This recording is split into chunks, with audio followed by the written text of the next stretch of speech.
I'm criticized, but all your bullets ricochet. You shoot me down, but I get up. I'm bulletproof, nothing to lose. Fire. Thank you. Did the Me Too movement and the Catholic Church scandal affect the ministry? If so, how? 50%. 50%.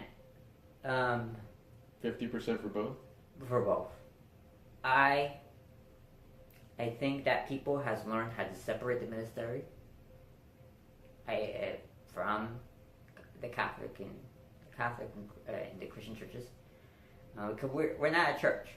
Let's get that very clear. We're not a church. We're a minister under a preacher lead, not a pastor or a priest lead. But the Me Too movement had a pretty big impact because majority of my base are female. And I think that one of the major challenges for me personally is to learn how to balance my actions. You know, I live in a society today that you can't speak openly. You have to be very careful what you say or what you do, you know, and things like that. And, you know, it's just worrying to me because I know for a fact that I'm not incapable of doing anything bad to anybody. But if someone makes a rumor to destroy my credibility, I'm destroyed without due process.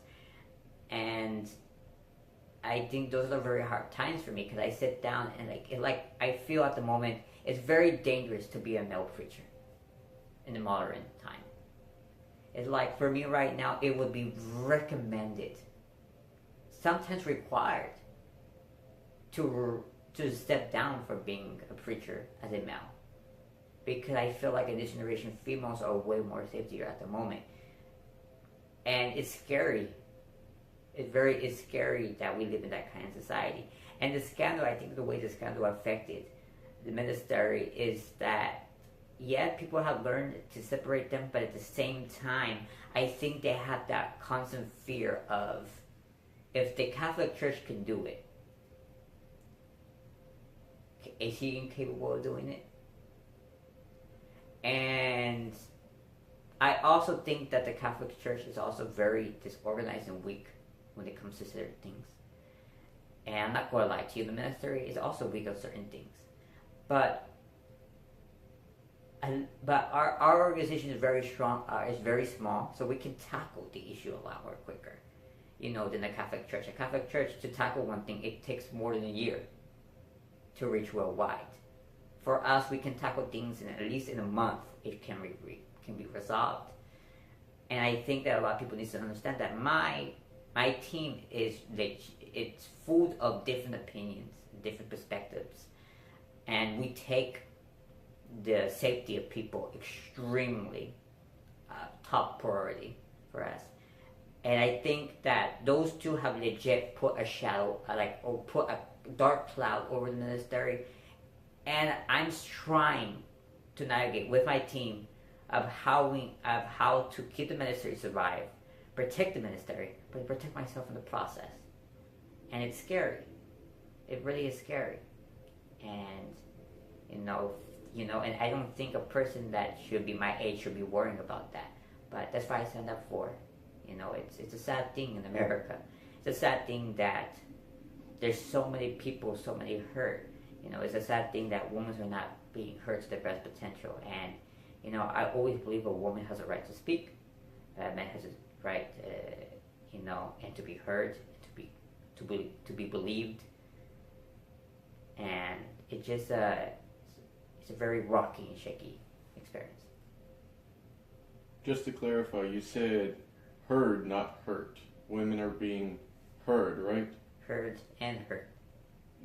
I see. Hurt of being sexually abused or abused, mm-hmm. But they're also being heard by the public. Okay. And the people who needs to be accountable will be held accountable. It's like what Oprah said, the time is up for a man of power. Do you have any major regrets as a preacher? Yes. One of my biggest regrets would be 2016 election.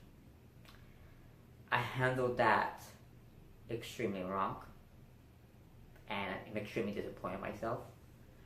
I know for a fact my team is very disappointed in me. I know half of my base is very disappointed with me how I handled that.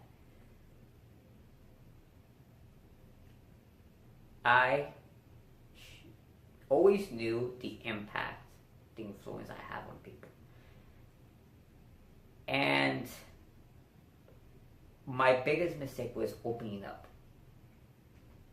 I wish I never told people what I believed in or who I was going to vote for.